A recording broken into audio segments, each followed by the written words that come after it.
Përshëndetje, miq të FSHF TV, mirë se vini në shtëpinë e futbollit. Një emision i përjashëm, i cili do të na shoqërojë me tema të ndryshme nga aktualiteti i futbollit në vend, si dhe produktet e Federatës Shqiptare të Futbollit.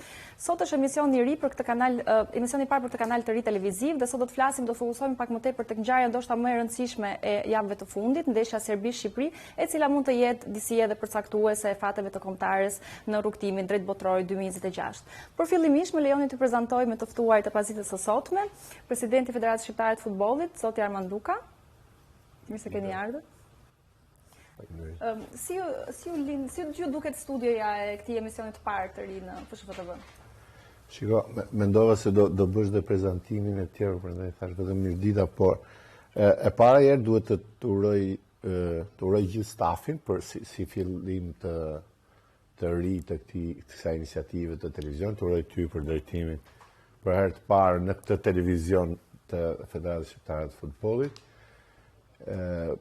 Ideja e soli koha. Gjërat në vitet e fundit kanë ndryshuar shumë dhe shumë gjëra janë bërë të domosdoshme për të komunikuar sa më mirë, për të pasqyruar dhe për të arritur objektivat final që ka ky institucion, pra zhvillimin e futbollit në vend, shtimin e numrit futbollistëve. Kështu që duhet që të tregosh sa më shumë aktivitete, të tregosh sa më shumë shembuj pozitiv dhe të pasqyrosh gjithë aktivitetin të cilin mund mos kesh, jo mund, por nuk ke mundësi ta pasqyrosh në kanalet e tjera zyrtare. Pra, si një mjet, kur nuk besoj që vetëm nëpërmjet televizionit ne do të arrijmë le të themi objektivin final të futbollit shqiptar, por është një nga armët e rëndësishme komunikimi dhe ky televizion e plotson, besoj akoma më shumë le të themi komunikimin e komunitetit futbollit në Shqipëri me publikun. Dhe me Shqipëri jemi të komunikimi. Përshëndetje Fation Kodra, drejtori i komunikimit në Federatën Shqiptare të Futbollit. Sa e ndihmon pasja e një televizioni në raportin që kemi me tifozët, por edhe me mediat në thelsi? Atëherë, FSHF TV nuk është thjesht një kanal televiziv, por është një platformë strategjike, do thoya, komunikimi që do të forcojë akoma më shumë lidhjen e federatës me komunitetin e futbollit, me klubet, por edhe me tifozët. Dhe për fat mirë, për herë të parë, futbolli shqiptar do të ketë një zë të vetin në ekran, një zë që tregon historitë, tregon emocionet, por edhe njerëzit që punojnë për lojën më të bukur në botë, që janë kaq shumë, po themi. Dhe mendoj që ky është një hap shumë i rëndësishëm në modernizimin dhe mënyrën se si komunikon Federata e Futbollit, që nga informimi apo edhe drejt përfshirjes dhe bashkëbisedimit me publikun. I ftuar jemi përhershëm në krahun tim të djathtë, Florian Riza. Përshëndetje. Je gjendur gjithmonë nëpër studio televizive. Si është tani të jesh në shtëpinë tënde e ta komentosh futbollin nga këtu? Është shumë më ndryshe, edhe është një emocion. Në radhë parë duhet ta falenderoj presidentin për mbështetjen e pakufishme dhe për këtë iniciativë të jashtëzakonshme. Federata Shqiptare e Futbollit ka aq shumë aktivitete për të evidentuar dhe besoj që ky televizion, siç e tha presidenti, i erdhi koha dhe duhet të zhvillohet dhe më tepër. Mendoj që ne na takon që me dinjitet, profesionalizëm dhe përkushtim të evidentojmë dhe pasqyrojmë realitetin e futbollit ton në këtë ekran që besoj që brenda një kohe të shkurtër do bëhet një brand i vërtetë. Patjetër. President, duke folur pak më tepër tek ideja e krijimit të një televizioni, a kanë dhe federata të tjera një televizion, si u lindi si ide? Ja, kjo nuk është një shpikje shqiptare, padyshim që kanë shumë institucione të tjera edhe të futbollit në Europë, klube sportive gjithashtu, pothuajse domethënë gjithë klubet e zhvilluara. Për federatat mendoj që është akoma dhe më i domosdoshëm apo që i shërben më shumë. Mendoj që ajo që transmetohet sot për publikun, ajo që i vije në dispozicion publikut nga kanalet zyrtare televizive, është vetëm maja e icebergut e aktiviteteve reale që zhvillon Federata Shqiptare e Futbollit. Domethënë transmetohen live apo me ritransmetime në televizion maksimumi 5-6 ndeshje në javë, në një kohë që në Shqipëri zhvillohen rreth 500-600 ndeshje në javë, duke marrë dhe futbollin amator, dhe pse jo edhe këtë nëpërmjet këtij televizioni ne ta transmetojmë. Domethënë do fillojmë mbase me një numër të kufizuar, më vonë duke e shtuar, sepse ky është një projekt, siç tha edhe Fationi, nuk është thjesht një kanal televiziv, është një projekt për prodhimin e kontentit për këtë televizion, për të prodhuar kontentin e ndeshjeve të futbollit amator, futbollit vajzave, të cilët pak promovohen në televizion dhe për të plotësuar akoma më tej me zhvillimet e kohës. Pra është le të themi pasqyra e aktiviteteve që bën Federata Shqiptare e Futbollit apo që bën futbolli shqiptar në përgjithësi. Kështu i thash edhe një herë, nuk është një shpikje shqiptare, por është ndjekje e eksperiencës së më të mirëve. Fation, duke mbetur tek programacioni, çfarë pritet të ketë FSHFTV? Ndeshje, futbolli i moshave, emisione, do ketë programe për kombëtaren? Atëherë, qëllimi i FSHFTV-s është jo vetëm të promovojë futbollin, siç e tha presidenti, kemi kaq shumë aktivitete.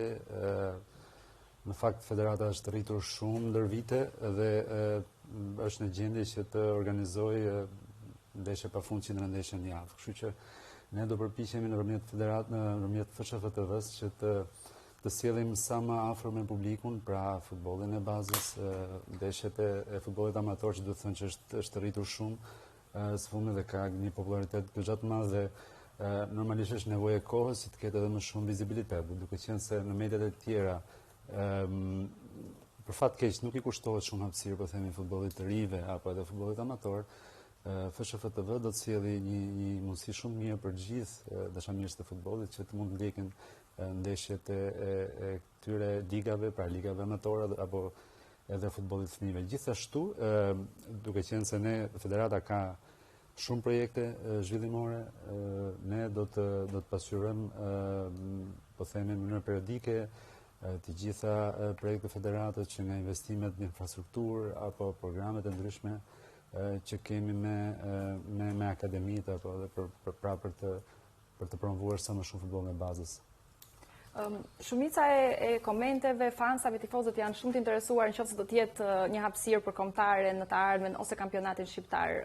Në vitet e ardhshme është projektuar që ndoshta FSHFTV-ja është jetë edhe shtëpia e kombëtares, po ashtu edhe e kampionatit? Si fillim mund desha të them që për ta plotësuar atë idenë e krijimit të televizionit, në fund ky televizion, sepse ky është një projekt, siç thash, sepse fillon me televizionin, me kamerat robotike në për gjithë ndeshjet, ne projekti është që ne të plotësojmë gjithë ndeshjet e aktivitetit shqiptar me regjistrim dhe për t'i transmetuar jo live mbase, sepse ky është vetëm një kanal, por në të ardhmen mund të shtohen, por edhe me transmetim, pra ka një kosto financiar, është një projekt shumë i madh financiar, por ne nuk kemi kaq shumë, ne nuk kemi lekë në sirtar për ta bërë këtë projekt. Pra projekti është menduar bashkë me buxhetin, pra ky televizion dhe i gjithë ky projekt do prodhojë edhe financa për të mbajtur veten dhe për zhvilluar futbollin, do t'i shërbej sponsorave tanë, do të thonë do shtoj numrin e sponsorëve, do shtoj shërbimin ton për sponsorët, po pse edhe jo mjetet e tjera komunikimi dhe ekonomike për ta përballuar financiarisht projektin. Por kur është menduar hapja e këtij televizioni, është menduar edhe për faktin që një ditë mund të jetë dhe transmetuesi i kampionatit shqiptar, nëse tregu nuk kënaq interesat e klubeve, se në fundit dihet që kampionati Abisnet Superiore krijon të ardhurat për klubet. Nëse tregu nuk i kënaq dhe ne arrim ndonjë formulë transmetimi nëpërmjet televizionit, pse jo, por që nga dita e parë ka të drejtën që të ritransmetojë ndeshjet e kampionatit shqiptar, arshivën që ne tashmë e kemi pasuruar goxha dhe do vazhdojmë ta pasqyrojmë, por edhe të kombëtarët shqiptarë, të cilën ne e kemi me të drejtë nga institucionet ndërkombëtare që ta ritransmetojmë në Shqipëri. Kryesisht tash do filloj me ritransmetimet, por në të ardhmen pse jo edhe me transmetimin e kampionatit apo kampionateve, siç e thash. Ky është emisioni i parë në FSHFTV, por në fakt në vazhdim do të ketë edhe emisione të tjera. Një për ty do të jetë një histori me kombëtaren, pra një program i cili do të jetë fokusuar tek ndeshjet e kaluara të kombëtares, edhe duke pasur sigurisht edhe të ftuar të cilët mund të komentojnë në lidhje me emocionet që kanë ndjerë në ato ndeshje, po ashtu një emision i cili do të jetë fokusuar tek videoanaliza e ndeshjeve të kampionatit Abisnet Superiore, gjithashtu edhe programe të tjera të cilat do zbulohen në vazhdim. Unë dua të falenderoj presidentin Arman Duka. Unë para se ti, në fakt, do të thoja që sa më shumë të aveni studion në dispozicion të rinjve dhe të rejave që i bashkohen lojës tonë, që e kanë pasion futbollin dhe që të ftojnë aq më shumë bashkëpunëtarët e tyre për të qenë futboll. Padyshim që historia dhe nostalgjia janë e rëndësishme, por e ardhmja është akoma më e rëndësishme. Faleminderit, është një qiell që do e kemi patjetër parasysh. Po përpara se t'ju lë të largoheni, besoj një fjalë për Serbinë, duke qenë se është një super ndeshje që na pret në këtë fundjavë. Ndeshje shumë e rëndësishme në këndvështrimin sportiv, nuk mund ta lë me një që ka dhe ngarkesë në atmosferë. Dje ne kemi pas një takim me ekipin, ku edhe ju keni qenë aty, dhe ajo që kemi kërkuar ekipit është dhe kemi besim që ekipi që të ketë një përqendrim qetësi sportive. Është shumë e rëndësishme sepse të dyja skuadrat presin 3 pikë nga kjo ndeshje për të vazhduar rrugtimin për play-off. Do ta vazhdojë udhëtimin ajo skuadër që të jetë më e qetë, që di ta vlerësoj sportivisht ngjarjen dhe mos ta ngatroj me ngarkesa të tjera që janë pashmangshme në fakt, po kush do të ketë më pak. Unë uroj që Serbia ta ketë këtë ngarkesë akoma më shumë se sa ne, kam shumë besim ke ekipi jonë, ne kemi një ekip të mirë dhe që din përballë me çdo lloj kundërshtari. Kam shumë besim që mund të bëjmë një rezultat pozitiv në Serbi, duke pasur parasysh vështirësinë e madhe dhe cilësinë që kanë futbollistët kryesisht serb, jo skuadra serbe. Urojmë shumë edhe në një rezultat pozitiv për kombëtaren. Faleminderit presidenti Duka do të largohet, vendin e tij do ta zër Ylli Aga, do të shkëputim për një hapësirë publicitare, do të rikthehemi përsëri në studio.